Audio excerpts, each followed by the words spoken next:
A lot of people in our industry, they get put into leadership roles just because they're high performers. Yeah. And a lot of times that's when you're put into a leadership role, it's your characteristics become amplified, good and bad, because the stress level is going to go way up, the perceived stress level. I know what helped me the most going into Atlanta was, and I needed to have a sounding board other than my wife. And I needed to have somebody that would shoot me straight, because again, like, people aren't always forthright with the people that are in those roles. So you better have people that'll punch you in the nose when you need it.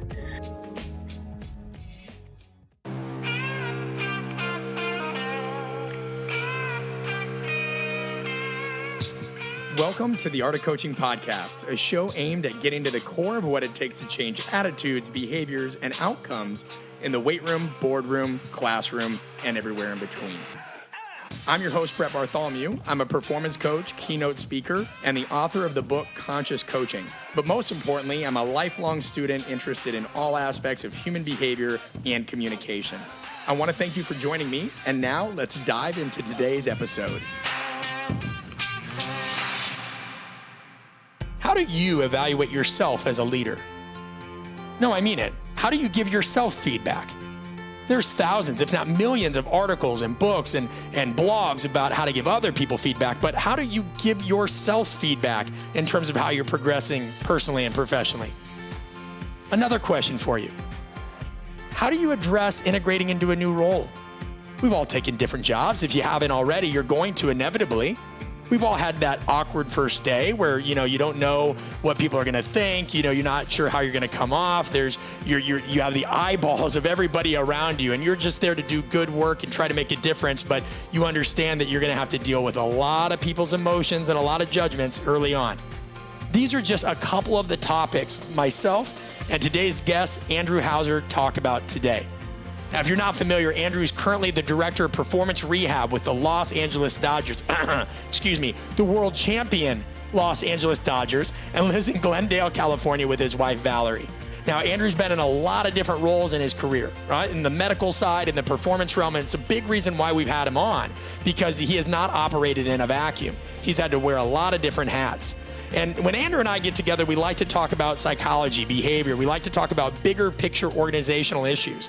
And so if you're not in sports performance, I think you're really going to enjoy this, because you're going to hear so much of what goes on in an internal organization, especially at one that's competed at the highest level. And you're going to see a lot of similarities, especially if you're a new listener. If you are in the performance realm, you'll appreciate that Andrew is somebody that didn't do what so many tend to do when they jump on podcasts. They clam up. They don't share true opinions. They're really scared about the trouble it's going to get them into work. But we shared some tactical things here that I'm really anxious to get your guys' feedback on, and I can't wait for you to dive into. Now, we also talk about mentoring. If you are somebody that is looking for a mentor, or you want to mentor other people, there is a great resource that we put out last year at artofcoaching.com/find a mentor. Again, that is artofcoaching.com/find a mentor. And it not only talks about the traits you want to look for, but we give you email templates of how to best reach out to them, because that's a critical issue as well. If you're somebody that wants to move forward in your career and progress, it doesn't matter what age you are, you need to know how to communicate appropriately with people that you're trying to learn from. And the ethics behind that and the details and nuances behind that are critical. So please make sure to check that out. Also, whenever we talk about leadership, I want to point you guys to our drives quiz. Now, this isn't a personality profile. This isn't some kind of new age psych profile that we're trying to come up with. We're not trying to reinvent the wheel. When we talk about drives, we're talking about the things that motivate people subconsciously and consciously, the things that are constantly whispering in your ear that make you do the things you do. And we give the science behind that and details behind that in a podcast episode and a quiz that you can hear and learn from at artofcoaching.com/what drives you. I'm going to implore that you guys check this out, because you can't lead if you don't know what makes other people tick. You cannot lead effectively if you don't know what makes other people tick, including yourself. So in an episode where we talk about self-evaluation, understanding yourself, and understanding how to integrate in different environments, you need to check these things out. All right, guys, without further ado, I'm bringing you Andrew Hauser, the Art of Coaching Podcast. Let's roll. Andrew Hauser, welcome to the show. Thanks, Brett. Appreciate it. Appreciate the time. I'm excited to be on. Yeah, excited to have you, man. Especially, hey, on the back of winning a World Series. Congratulations on that. Hard fought, hard earned.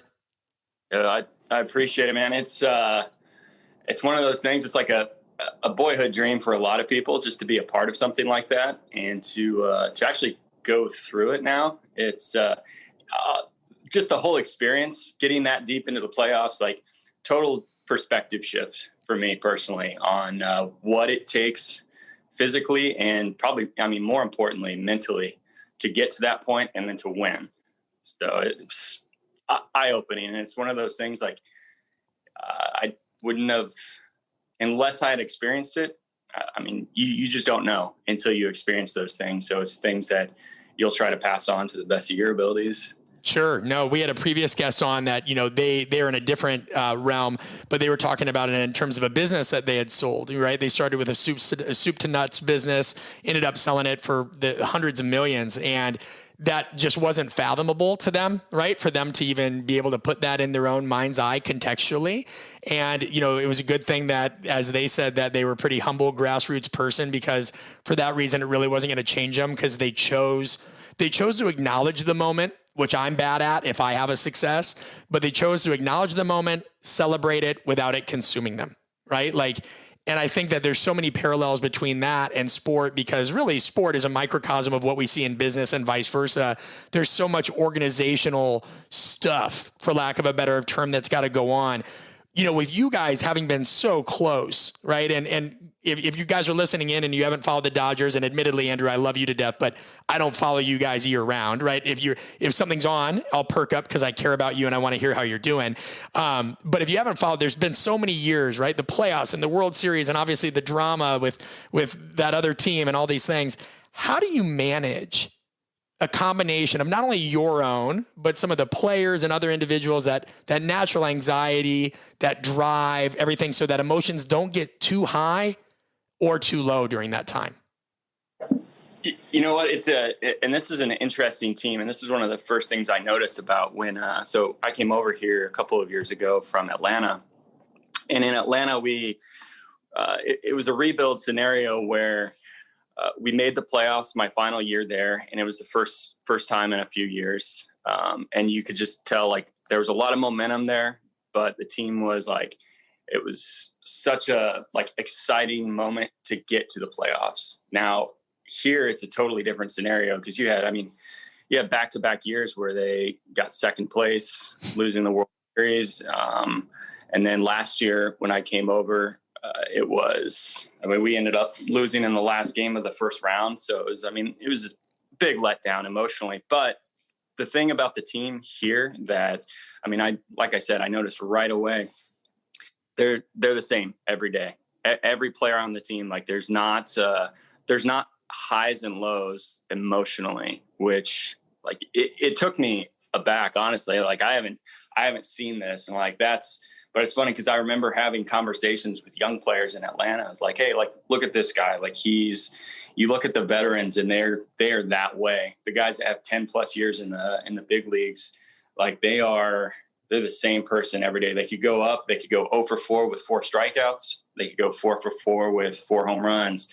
And like, you wouldn't notice a difference in how they act, how their preparation, they're the same. They just stay even keeled. And that is, I think, the defining characteristic of this team.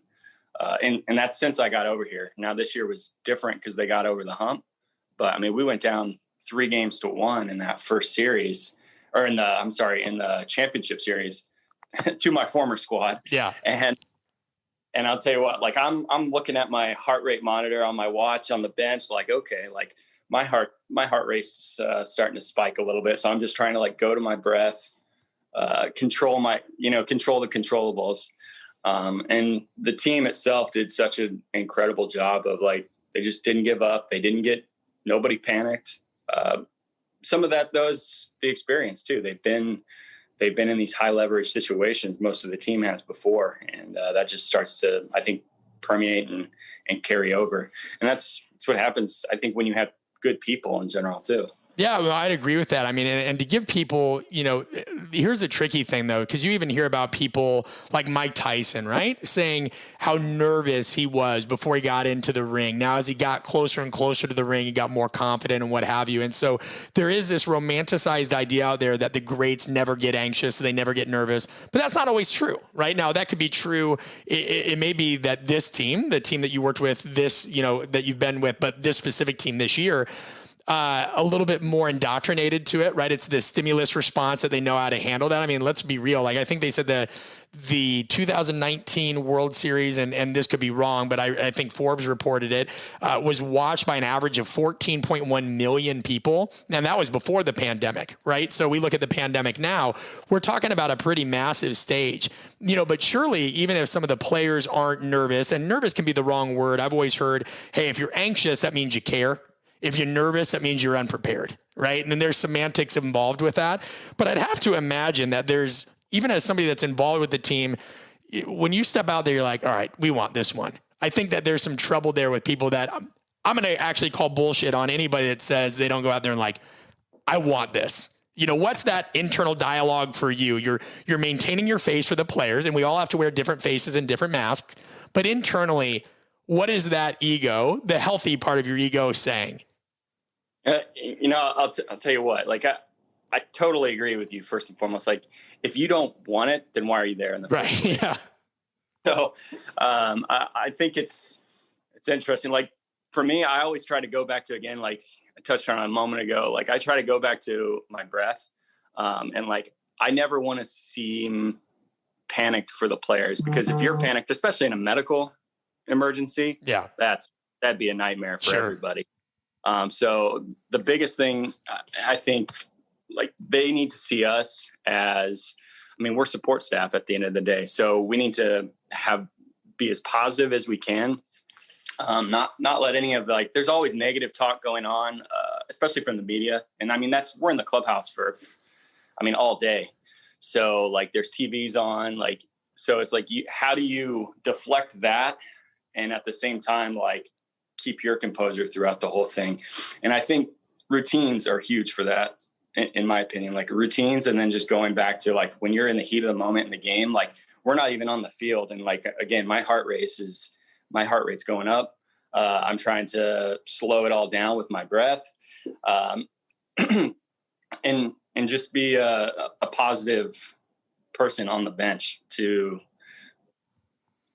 ground them more than anything. Like, if you can be, it's like that calming voice. And that's what I've always tried to do from a medical perspective too, is like, a guy gets injured, or you can tell, like, he's just nervous about, like, an injury, or what, like, maybe I'm going on the injured list. Maybe, like, what does this mean for my spot on the team? Like, you have to change, like, you have to meet that situation. It's a lot like improv. Yeah. And right. No, I think that's important. And there's somebody I want to introduce you to, and I'm talking about this live on the air, but I think you'd love talking with him. And any new listeners, Andrew's talked several times about managing things in the moment, and especially as a part of a medical personnel. We had a surgeon on, a gentleman that I got to know because we supported him from an online training standpoint, Justin Bosley. It's episode 69, great episode called The Tyranny of Now. And, he's in the trauma center, and he talks about the exact thing that you did, right? Like, if somebody comes in with 50 stab wounds, now, of course, a little bit lateral compared to what you deal with, but to that person, right, the relative emergency is still significant. And he's like, I can't just flood them with empathy. I can't flood them with what I feel at the moment. You've got to remain cool, calm, collected, and sometimes even a healthy amount of detachment, right, to make sure that they manage that moment. And we had called his episode The Tyranny of Now, and I thought that was a really good way to phrase that. So, within that, sorry, go ahead. I was just going to say, I love that you pointed on, you touched on the point of detachment. That's something I think in our roles, at least, like, you have to have a pretty high level of that, especially in the as the games get more and more intense. But I think in general, just a major league game is way more intense than what people are dealing with in the minor leagues. To like the stage, like, whether there's fans in the seats or not, like, it's getting watched on TV, and it's just, there's so much self-perceived. It's an emotional roller coaster for a lot of people.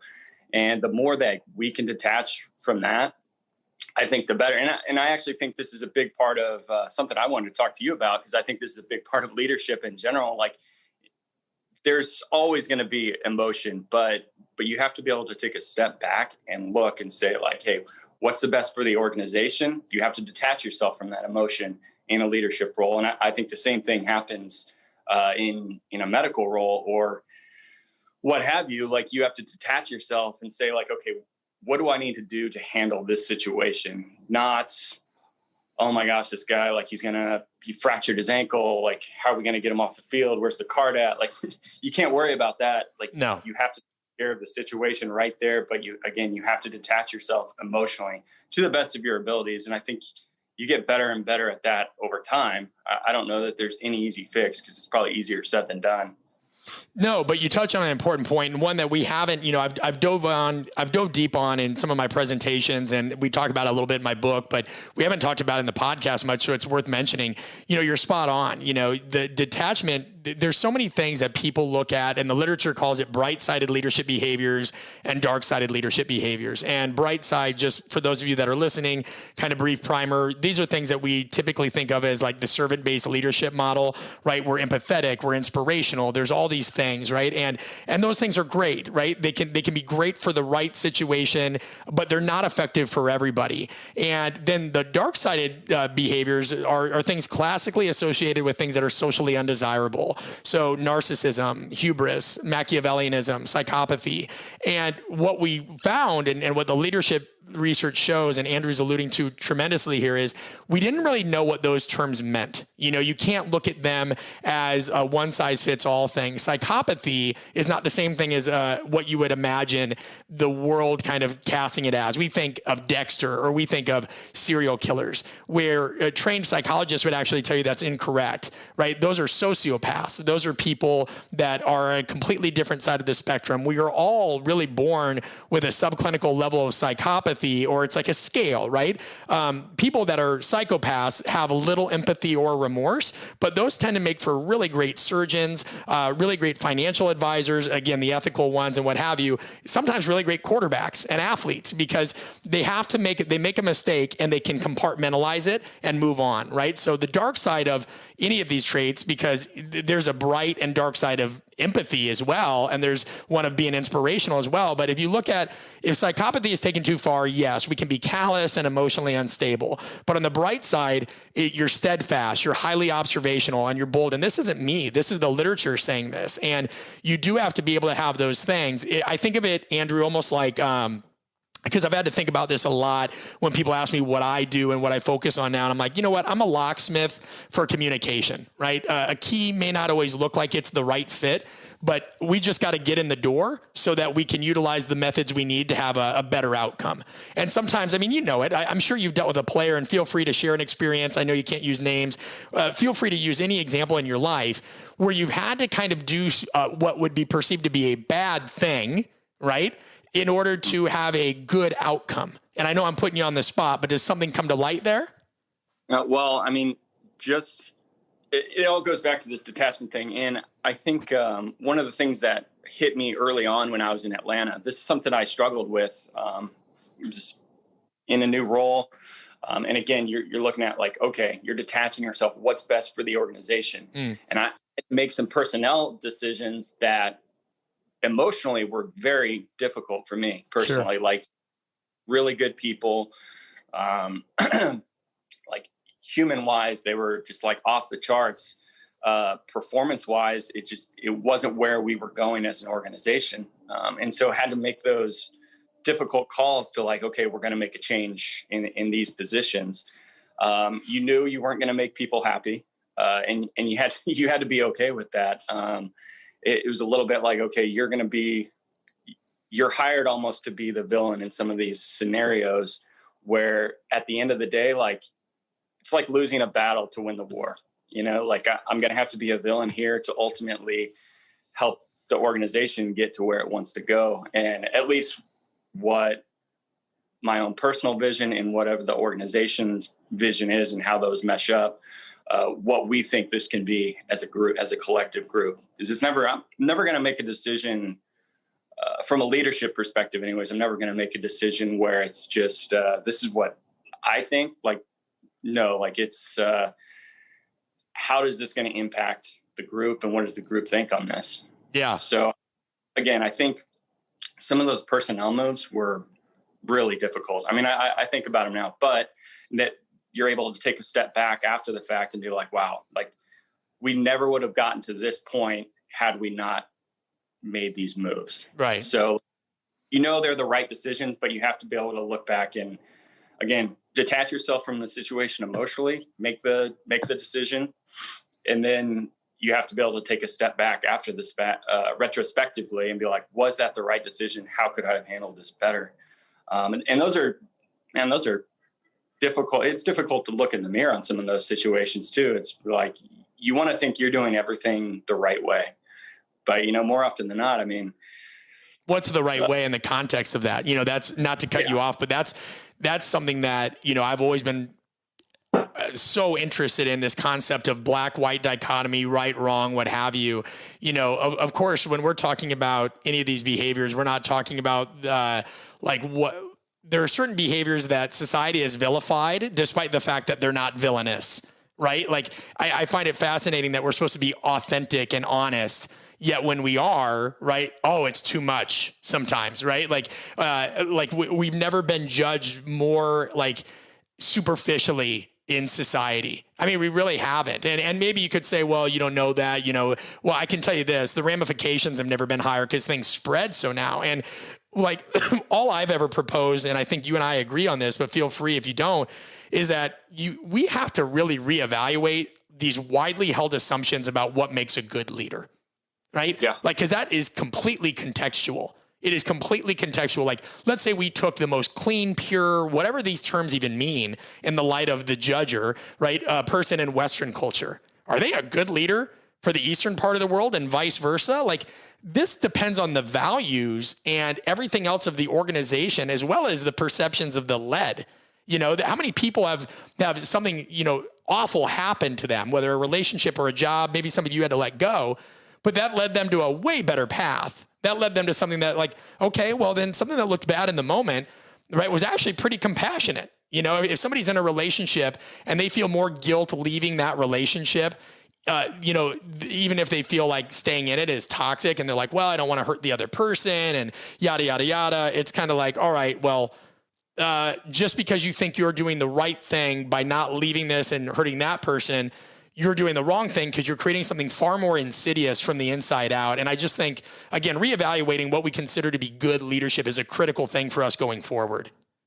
No, I definitely agree with that point. I think just like on your relationship example, like what are people afraid of in those situations? They're not, I don't think it's actually, they're afraid of hurting the other person. They're worried about like, oh, this person's not going to like, it's the fear of being unliked or making someone upset.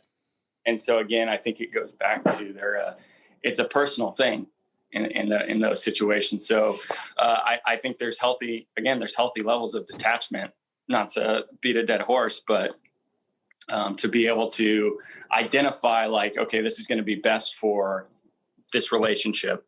Then you need to be able to act on that. Now you need to be able to navigate it probably in a certain way, especially in a leadership role. But honestly, who gets prepared for a lot of those things? A lot of people in our industry, they get put into leadership roles just because they're high performers.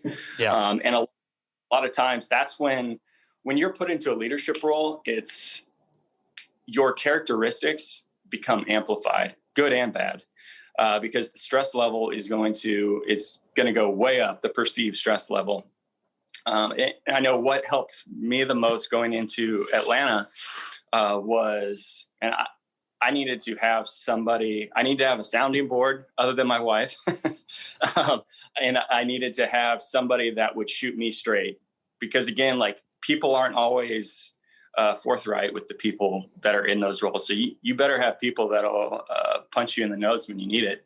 And I think in those roles, you actually need it more so than when you're in some of the more developmental roles as you're coming up through an organization, because you become I think over time, the longer you're in an industry, the more biased you become. So unknowingly, like you see things through a certain lens, you're going to need somebody else seeing things from a different lens to punch you in the nose and say like, hey, like, have you noticed this? Have you noticed that?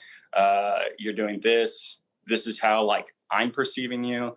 And so like with former colleagues and people I've worked with and helped mentor since I've been in the game, I try to be that other lens for them as well. Because I think that's what my mentor has done for me. And that's what the people I've tried to surround myself with when I've been in those roles. That's what, same thing. That's what they've done. We've done that for each other. So touching on a couple of things there, and that's everything you said is impactful, and I'm going to try to piecemeal this. So if anything seems too meta or not clear, stop me. But one of the things you touched on early is we're not really prepared for this, right? And that's a key thing that I'm finding more and more in the research I do, like for my doctoral work, is how bad of shape the leadership development industry is in. And I'm talking like, overall.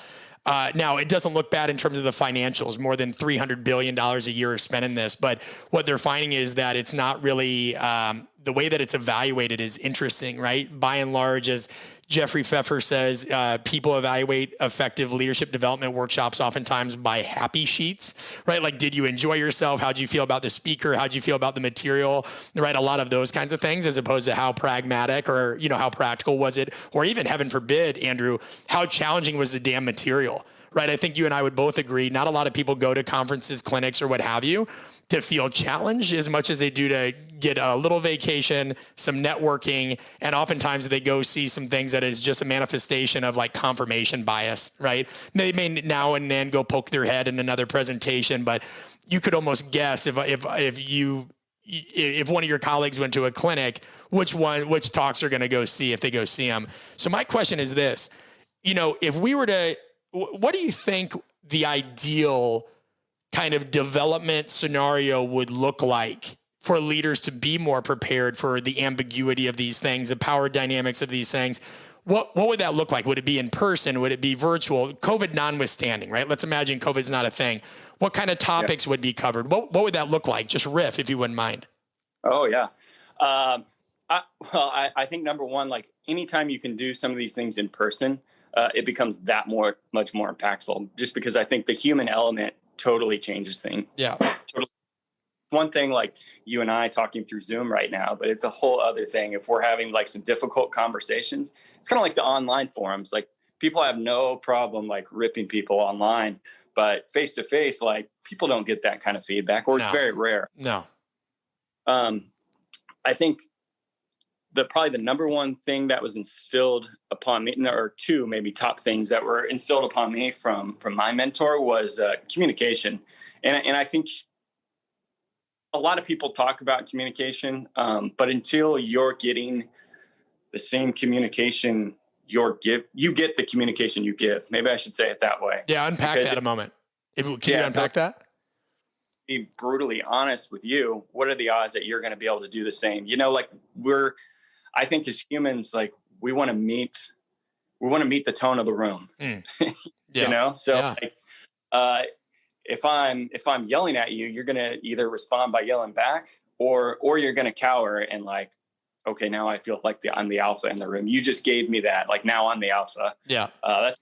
They talk about in improv a lot as well, is like, okay, like you're getting like essentially the ambiance or the aura of whatever role you're trying to play by the other people in the room, not because of your position, if that makes sense. Just 100%. Yeah, just because you're called the leader, that doesn't mean you are the leader. Like you could have your number two could garner more respect and be more of an influencer. Maybe by title, that person's not the leader. Yeah, what they call legitimate power, right? But if somebody's more likable than you and has like referent power, it doesn't matter what your title is. That person wields the influence, and that's a fascinating piece there, right? So you bring up, and so like in person. You brought up improv a little bit, like obviously an improv element. We have to have that because, why? Like, what do you think are, like, when you ask yourself questions, I guess what I'm getting at is like, how did you learn to communicate effectively, and how could you put that into some experience like this, right? What are these, like, how much of your day, Andrew, or even year, right? Regardless of the time, the temporal, how much of your job is improvisation to a degree? Yeah. I mean, I think the vast majority of it, honestly, like I took an improv class, the recommendation of actually a psych friend of mine. They had done it with their military group. They had done it with another sporting group. And I was like, man, that just seems like a great idea. It was funny because at least the class I went through, it was like there was a theme every week. And then you just start picking up on just basic human elements that you see like in your day to day. And like, I feel like that's all we're doing all day is just improv. Like if it's scripted, and nothing ever goes as scripted. Just ask an NFL coach. They try to script so many plays, but or Mike Tyson, as soon as you get punched in the mouth, like, how are you going to respond? Right. No plan survives first contact with the enemy. Yeah. So I think the communication piece, man, is just being able to have that open, honest feedback. And if we don't have those people around us, then something's going to go off the rails.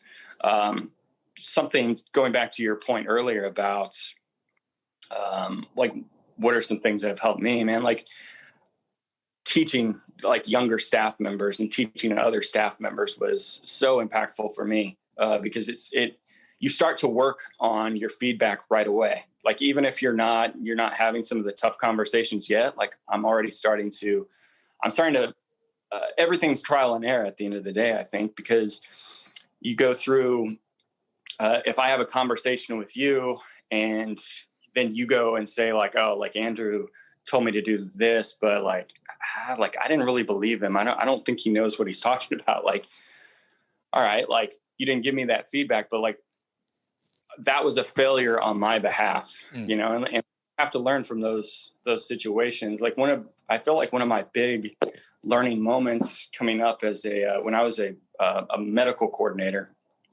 So when you're the medical coordinator, you're in charge of like essentially the medical care. You're like there's the head trainer in the major leagues, and there's the medical coordinator. So you really oversee and funnel information to the head trainer, to the front office. It's like middle management really, but it's like you're training wheels for what the major leagues would be like. Yeah. Major league intensity, you're getting hit with a 50 caliber bullet instead of like minor leagues is probably buckshot. So you're just a ton of volume. So it's a lot of practice. But one of the things I learned early on is like, man, like you want to prove to everyone, like you're the right person for the job. And my mentor told me this before, but it didn't dawn on me until I experienced it. And it's like, so there's pieces of your day where you start to micromanage different things. Like you want everything to be a certain way. You're trying to put your stamp on it. And it's like, man, after that first year, I was like, wow, okay, like what could I have done better? And it's like, man, you have to how did I learn best? My massive failures were the situations I came away from learning things like that I could never have learned by somebody telling me that or structuring it for me to learn it that way. Like, no, like I had to fail on my own to learn. It's just like you take your training wheels off your bike. Like I ran into a tree the first time, but I figured out like I have to turn the bike after that. Yeah, no doubt. I had been feeling this way for a while. Chalk it up to the fact that so many of us haven't been able to be around one another. And every online event seemed a lot more education without even an afterthought of engagement. We wanted to change that. That's why we're bringing you guys the Communication and Leadership Strategy Summit from Art of Coaching on March 20th and 21st. We're bringing leaders from a wide variety of fields to talk about some of the messy realities of leadership. Folks from companies such as Adidas, folks in the medical field, in the military, investment banking. Leadership is a universal thing. We all deal with the struggles and the realities and the ways that we need to adapt in the moment. Every interaction we have as leaders requires adaptation, but people don't talk about the gray area that much. You get on these Zoom calls and you hear people talking about things that really work in a black and white kind of world that we don't live in. So if you really want to set yourself apart by broadening your perspective, and you understand that the future belongs to those of us who learn diverse skills and combine them in creative ways, and most importantly, have deeper conversations about tough topics, make sure you sign up for our Leadership and Communication Summit on March 20th and 21st.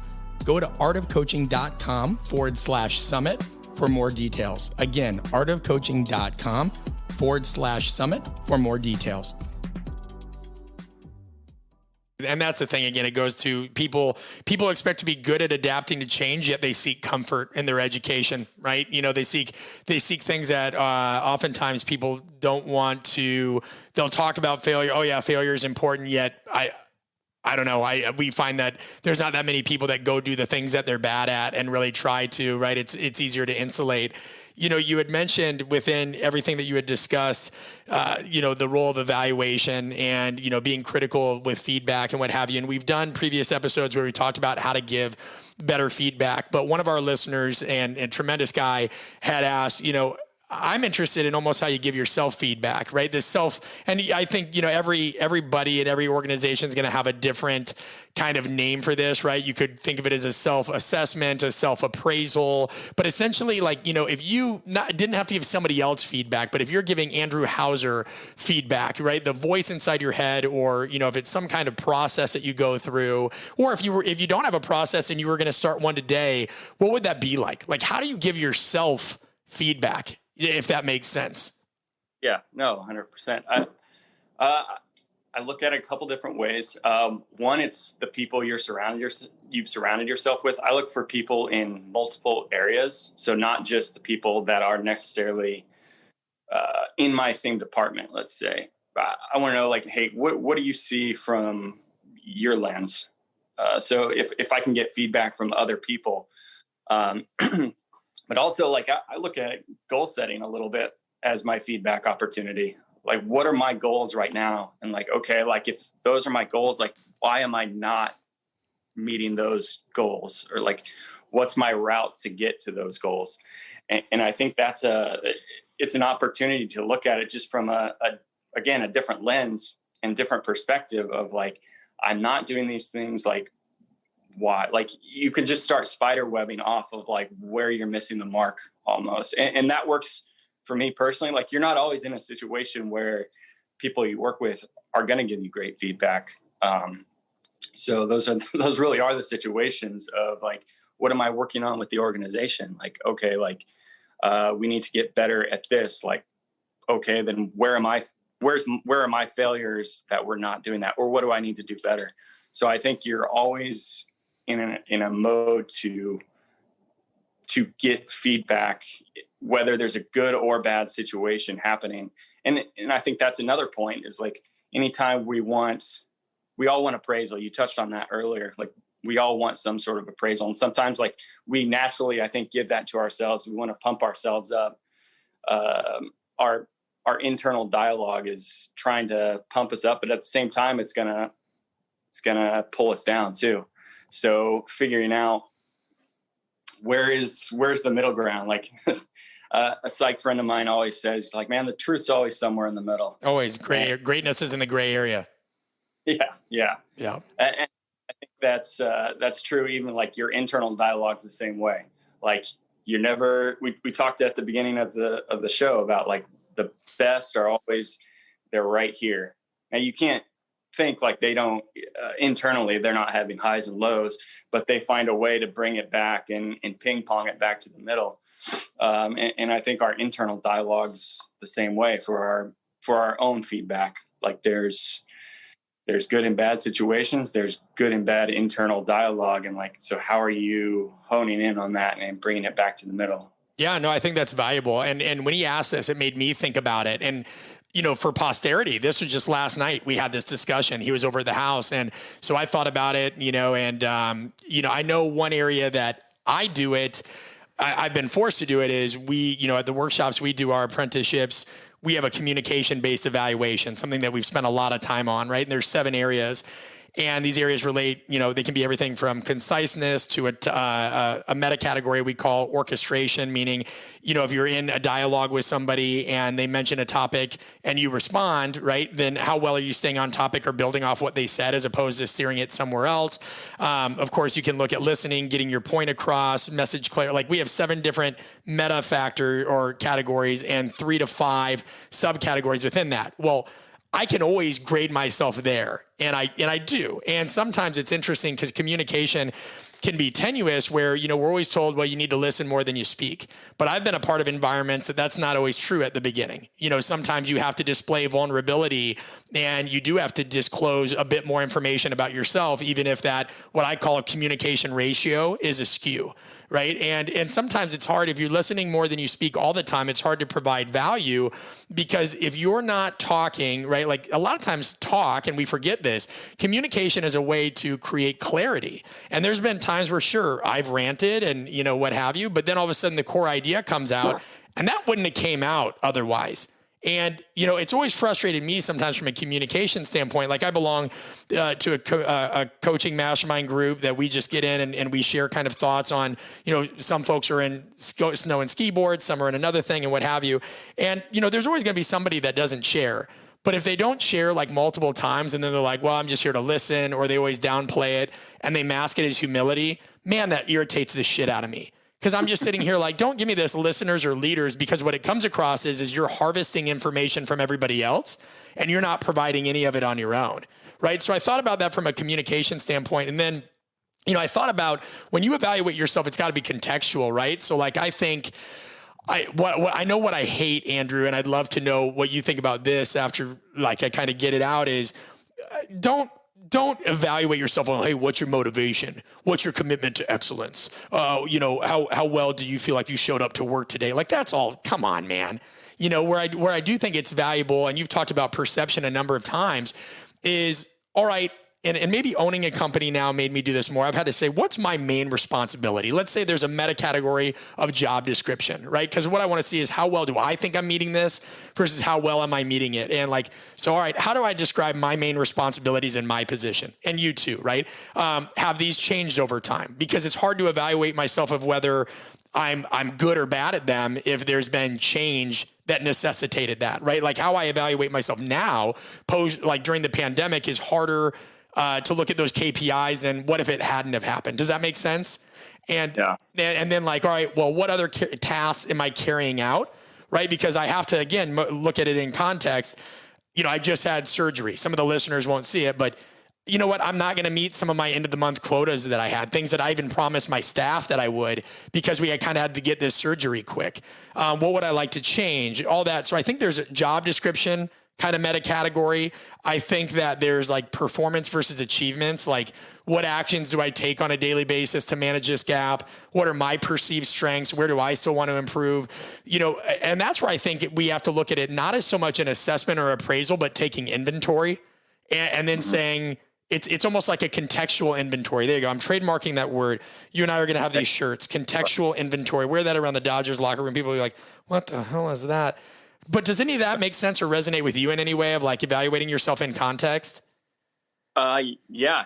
Honestly, like I probably hadn't thought about it until this moment, but like how, I think anytime you go into a new situation, like how are you personally looking at success? What does success look like for you? I mean, that doesn't have to be achievement to your, but I think more often than not, they are achievements, things we're putting on a pedestal. But I think as time goes on, I think it's always fluctuating on somewhere on a continuum. You know, like it's success could be like, I know when I first Atlanta, for instance, when I first got there, success year one was, like we want to be sure we procure money for education for our performance staff.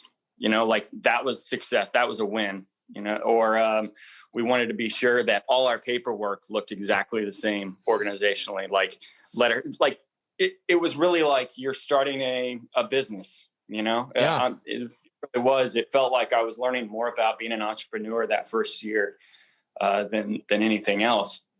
But as time went on, probably by year 3, I was looking at it like, okay, success now is how many of our guys are getting interview requests, and are they prepared for those interviews? Guys are being your athletes or your staff? Staff. Okay. Sorry. So how many of those guys are getting interviews? How many of them are prepared for those interviews? And how many of them are really prepared to lead, kind of to take this thing full circle? And like, if they're not in those situations, where are we missing the mark? And I knew after year 2, we were starting to get some guys that were getting more and more interviews, staff-wise, with other clubs. It's like, okay, like that in my mind was a success initially, but it's like they're not all necessarily getting the job. So where are we not giving them the tools to do these things? So that's like, that actually made us take a right turn and go like, okay, let's look at our own interview process, and like, how's that preparing us to find, well, number one, you're looking for the best people you can. But number 2, like, is that preparing, like, if you're a part of the interview process, is that preparing you to go on and do really well in an interview, and to be able to sell yourself without selling out? Yeah. Without being coming off as a narcissist, like those aren't the. And so it made us reevaluate and start just looking into more and more areas. So we started looking more into, again, like our own interview process. And then it was like, okay, like, well, what next? Okay. Like, how about what's our recruitment strategy? What's our, how are we putting people in positions to give one another feedback and receive feedback? Because I'll tell you what, man, like, receiving feedback is not only difficult, I think, for leaders, because they think they should. I think most leaders think they should have things figured out. So that's a good point. Yeah, difficult. Young staff is the same way. Like, it's very rare that you're going to find somebody with the emotional, I think, intelligence to be able to, like, to take that piece of information in and be able to spin it and be like, okay, like, now I need to do A, B, and C to accomplish this. And I think those are things you start to learn as you have more and more of those difficult conversations with those staff members of like, okay, like, here's your feedback. Now, how can we do this together? Like, how can I help you? And I think that's like motivational interviewing 101, even in the psych world. These things need to be reciprocal. Well, yeah, and to touch on what you just said there, they need to be reciprocal, but here's the issue. When we think about feedback, right? Feedback is a two-way conversation, I think. I've always felt like the worst feedback is when you do kind of these 360 reviews or in one place, and we talked about it on our feedback episode that I did with my co-host, Ali Kirshner out at Stanford, is, when we did these anonymous 360 reviews, and it was just like, no, come on, like, this isn't how we build a team. You sit down, you have a discussion, and you say, sorry, I didn't mean to cut you off. Go ahead. I was just going to say, I look at those scenarios, they're the same way as the person that doesn't want to respond in the, in like the forum you were talking about. Like, everybody shares, but this one person. Those 360 reviews, more often than not, end up the same way, because it's like, I've done that in different places that I've been, and it's been early on. If it's an organization or a place that hasn't done things like that, they look at that as like their online forum, their way to drop bombs. That's so true. That's where they hang out. That's like, yeah. But as you put names on it, now you're not getting the kind of feedback that you even want. Now it's just very vanilla. And so, like, I think our challenge is always like, okay, how do we cultivate that? Like, again, you have both ends of the continuum there. Where's the middle? Yeah. No, I agree. And I think that the way we deliver it, again, it has to be contextual, right? I told a story on our feedback episode. And again, if people want to listen to it, I'll pull it up. But, where, there was a situation where hey, why are you so intense all the time? And this was a physical therapist kind of telling me this as I'm getting ready to lead a group of 60 NFL guys or however many. Somebody will fact check me and be like, well, in your episode, you said 50. I don't know how many it was. I know this, when I lead a group, right? Like strength coach Brett is on the floor. Like these people are paying me to do a job that matters for how they feed their family and their legacy. There's going to be some energy, and it's never going to be faux energy. We're going to match the room. You know what I mean? But in that case, that's what they wanted. They want Jeezy bumped, and they want somebody that speaks clearly, right? And in a way that they understand, and in a way that has to kind of create a certain environment for the room in that moment. That's what's going to happen. And so I always tell people, like, if you're giving feedback, right? Like don't criticize an action or a behavior without the context, right? And that's a template, right? We look at the template and say, hey, here's my feedback, right? This is on this specific behavior. This was the context in which I witnessed it, right? And there's two parts to that, right? There's what I realized, there's what I'd love to learn, right? And here's a conversation I think we can have, right? Because maybe something that we perceive to be completely inappropriate is when we have context with it, we're like, now that's interesting. Why don't we explore that? I didn't know that about that athlete. I heard you curse on that podcast. This is why you maybe did it, you know? But like, it's Occam's razor, man. The most valid explanation for something is usually the simplest. And I think when people give these reviews and these feedback, they try to get so avant-garde with it. It's like, man, it really isn't that complicated. You know what I mean? Here is the situation. Here's what it was. But I mean, I imagine that's got to be so unique for you, given how you've had to integrate into new environments. You've talked about how you went from Atlanta to the Dodgers and what have you. That's what I almost wonder too, Andrew, for somebody like you, when you step in and you understand that day one, no matter how they look at you now, people judge the hell out of you. Day one, they judge you. They sit back, they look, what does this guy know? Or maybe they're like, hey, this guy's a genius. Listen up. How do you walk into that? What's day one of integrating into a new role like? I'll tell you what, I mean, it was a paradigm shift for me personally, because I was going from a situation where I was helping really build the environment.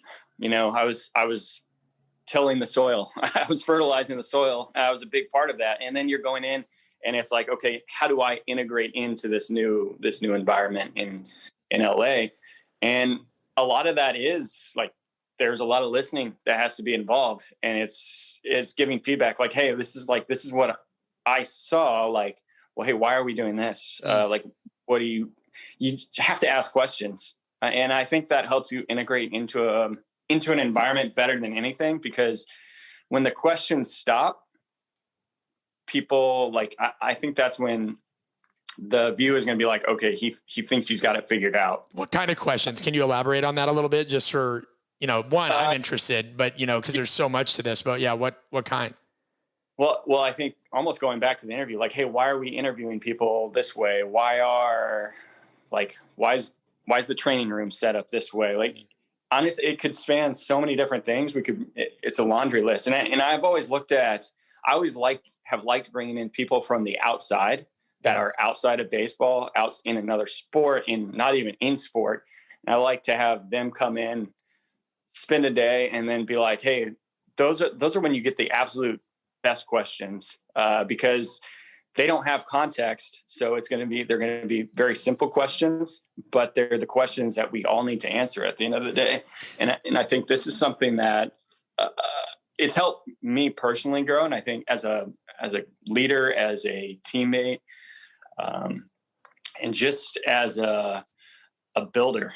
Yeah, no, I think like where I go to when you say this, I think about the times where, I get brought in by organizations and there's such a stigma. Sometimes there's organizations you go into and, it's usually leadership that invites you in. And so it's all good on that end. But then there's people that, and it's weird for me because it's what we call a parasocial relationship. If somebody hears that I'm coming in or what have you, they probably know that I have a book or they have a pod. You can find me, right? Like that's the nature of kind of being in the arena. And they're going to have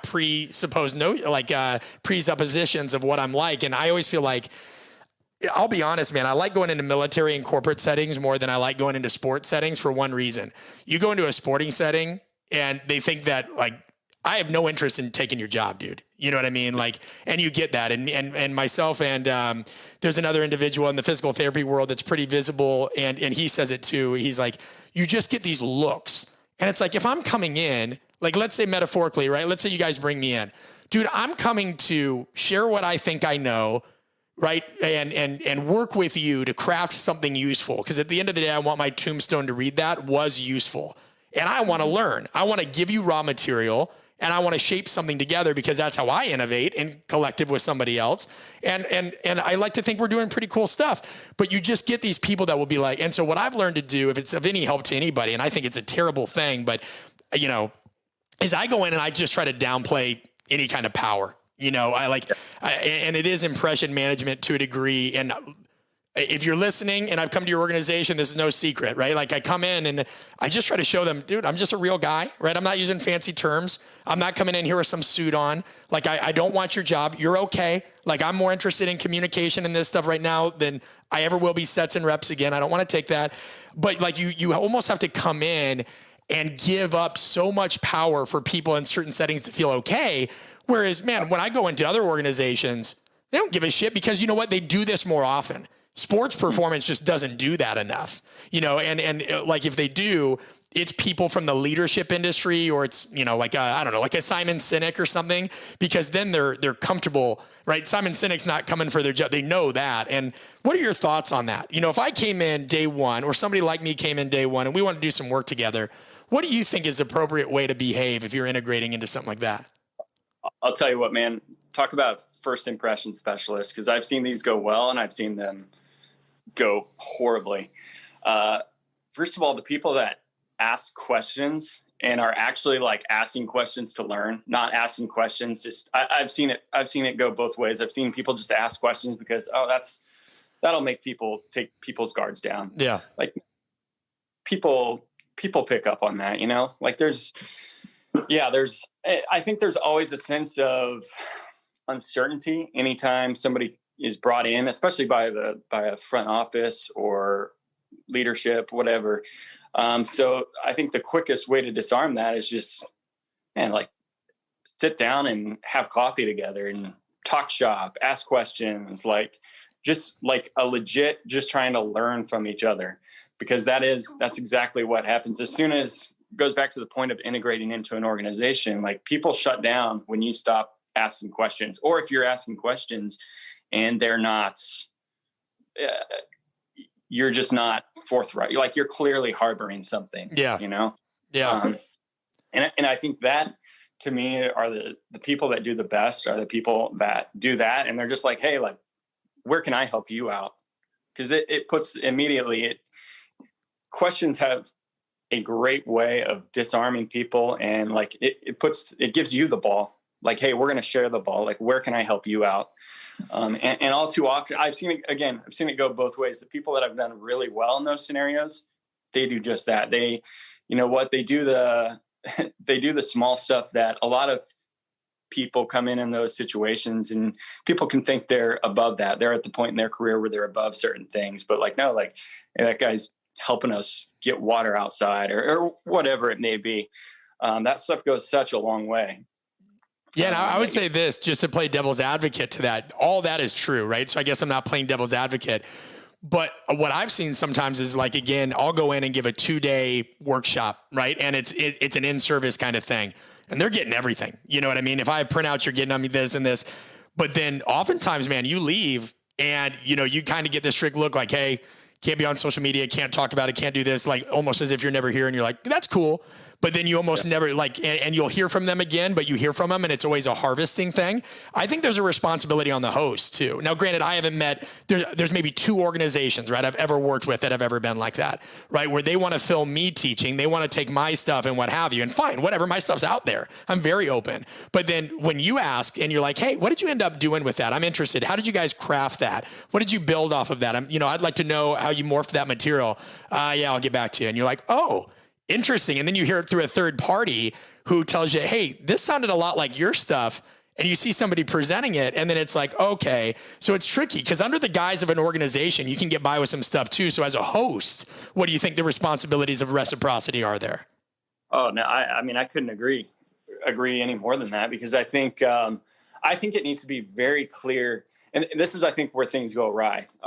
Because let's say leadership brings you in, you need crystal clear clarity, going both ways. Yeah. Like, hey, what do you want out of this? Number one, it's no different than taking a job, a leadership role, I think, at the beginning of the day, because if you take it without clear understandings and clear, like, boundaries, I don't think is the right word, but all these things, expectation. Yeah, you're right. Yeah. Yeah. You don't have that, then certain things are going to go a totally different way than you expect. Sometimes those are great. More often than not, though, that's where the problems start to build, and for both somebody in your role or somebody in the organization, and it just becomes a problem. The more clarity, and this is where, like, it's not a 360 review, but the more clarity for everybody as you walk into a situation, and like, people aren't afraid of, you're not coming in to take their job. Hey, he's coming in to teach us X, Y, and Z.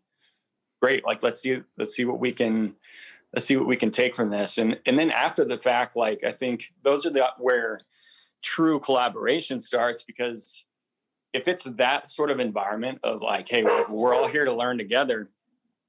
Like, okay, like, hey, how do you think we could integrate this into our day to day? Like, I think like, if you ask me, like, hey, what do you think we're missing? Then I think we're missing this.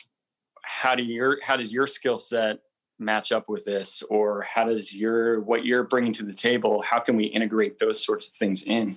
Like, that's, again, where collaboration happens. And when you've only got 2/3 of the pie or half of the pie in a relationship, and stuff goes awry. And it's simple principles, right? Like, good things happen when you don't have a scarcity mindset and you're not letting insecure steer the ship, you know?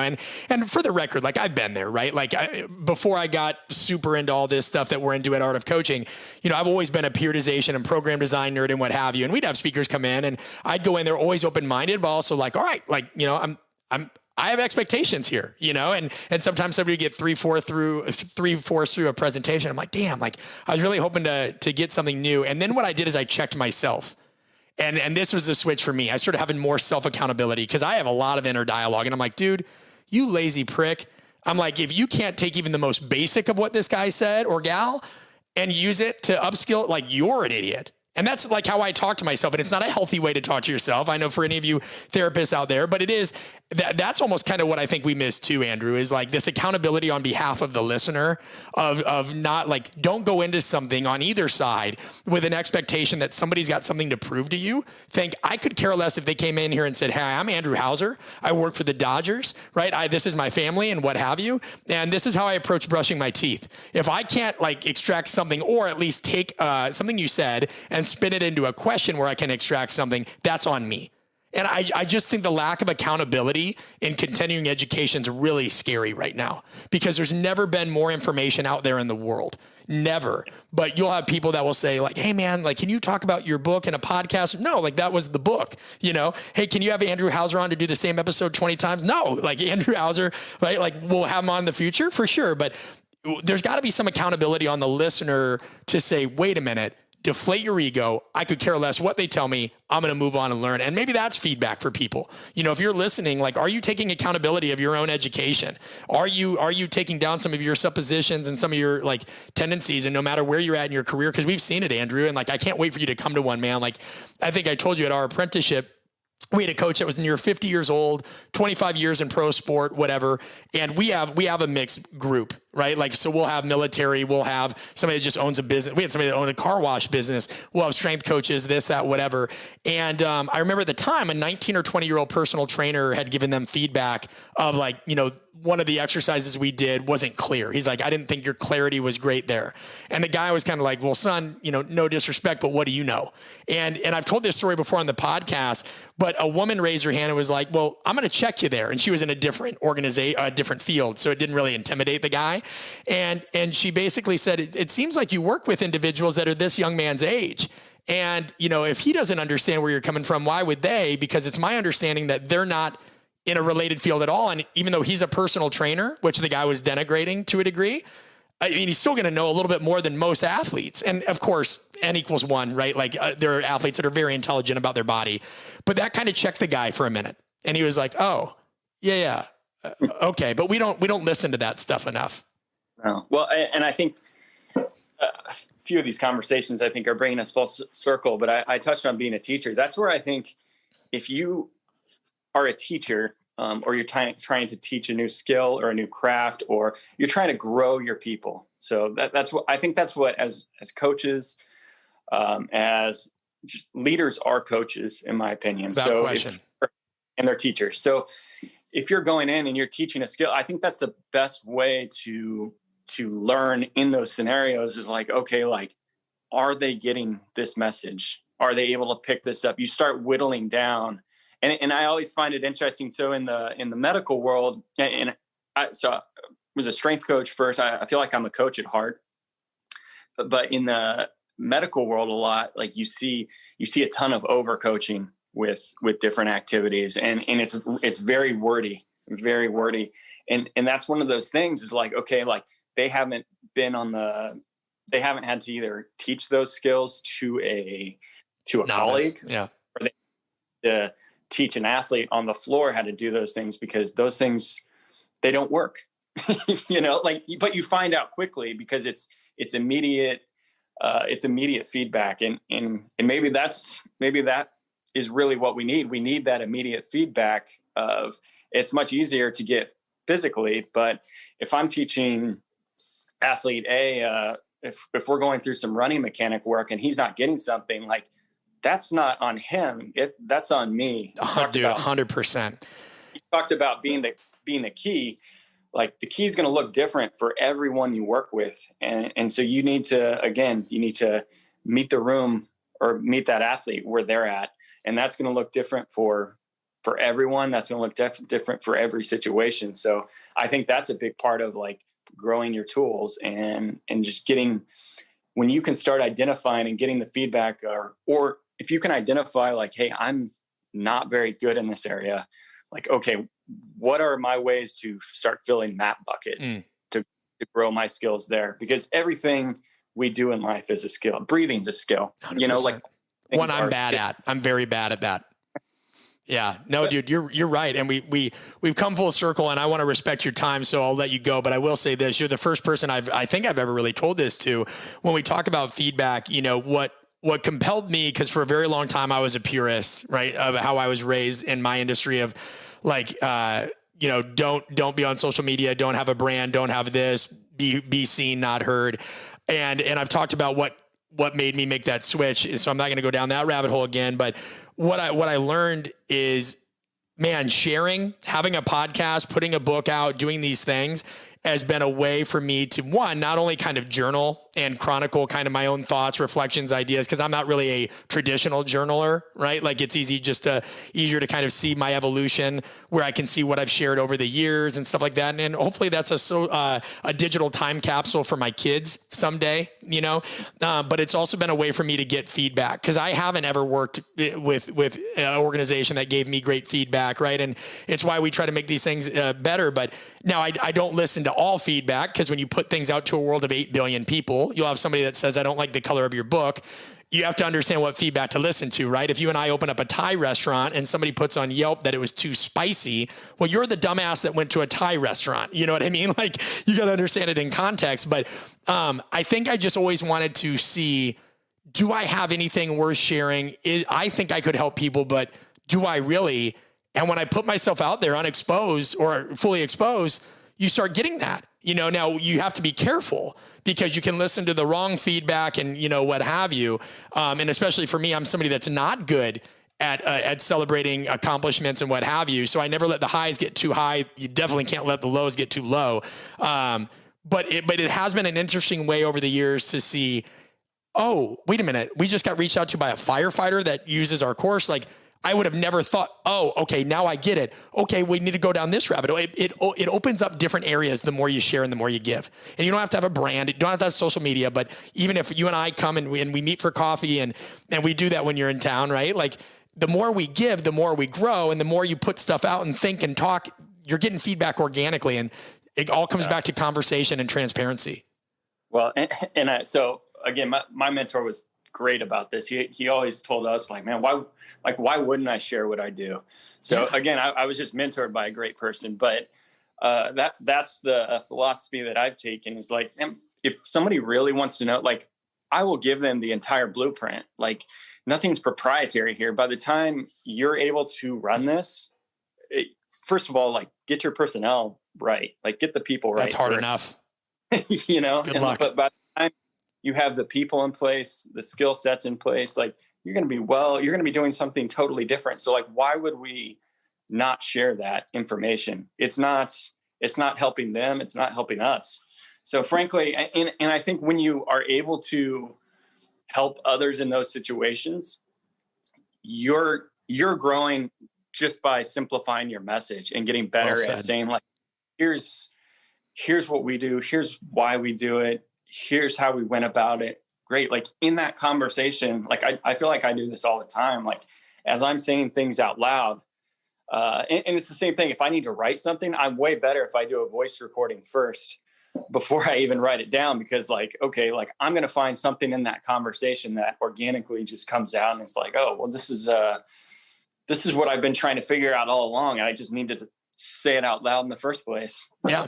Well said, man. Well, Andrew, I can't tell you how much I appreciate your time, man. You coming on and being transparent. And it's been far too long since we've had a chance to talk brass tacks like this. I always enjoy it. If people want to support you, your work, learn from you, what's the best way? You know, we want to respect that if there's a preferred method or medium, or if there's not, tell them to buzz off, whatever works for you. You know what? I'm not super quick on getting back to emails, but I love it when I get them, because that opens up totally new questions, and, like, we can hop on a Zoom call. So my email address, do you want me to say it, or you want to? Yeah, we'll put it in the show notes, but tell us as well, because there's some people driving and what have you, and so that's helpful to share it in multiple ways. We'll take care of the show notes. You let us know what it is. Yeah, so it's Andrew H, pretty simple, at ladodgers.com. And yeah, like, I've always been a big proponent of just emailing people cold and being like, hey, like, I want to know more about what you do. So I love it when those things happen, because, again, to your point, it opens up a completely different perspective and route than we may have gone otherwise. I'm also on Instagram and Twitter. I couldn't even tell you what my handles are on either of those right now. We'll find out for you. Don't worry, buddy. We'll find out with that. Well, thank you again. And guys, all of you, again, appreciate you checking out the Art of Coaching podcast. If you're a longtime listener or subscriber, again, make sure you support us at artofcoaching.com/podcast. You can become a patron. Really, just word of mouth is the best way, or taking time to write an honest, forthright review. For myself and Andrew Hauser, this is Brett Bartholomew, Art of Coaching podcast, signing off.